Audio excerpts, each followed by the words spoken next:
These last few days, I've been thinking about all of the verses that talk about the right hand of God. The right hand of God. Whoa. Well, I started thinking, what about the left hand of God? And the Lord had blessed me with some really amazing wisdom.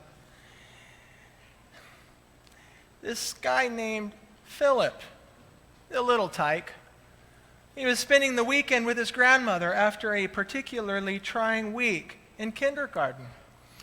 His grandmother decided to take him to the park on Saturday morning.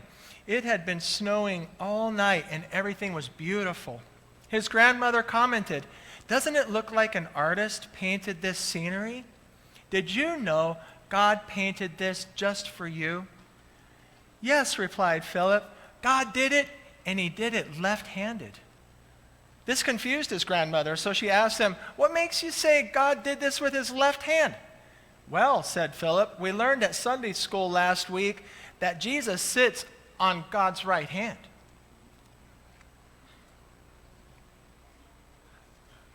Wow. Okay, the 9 a.m. service, they loved that. You may have a hard time believing that, but they loved that joke.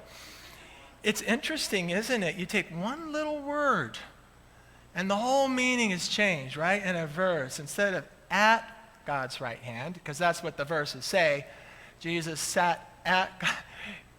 He's only in kindergarten, so I don't blame him for thinking it was on God's. Anyway, okay, let's get serious now. Okay, we are in Hebrews chapter 12 and verse 1. We are only going to focus on one verse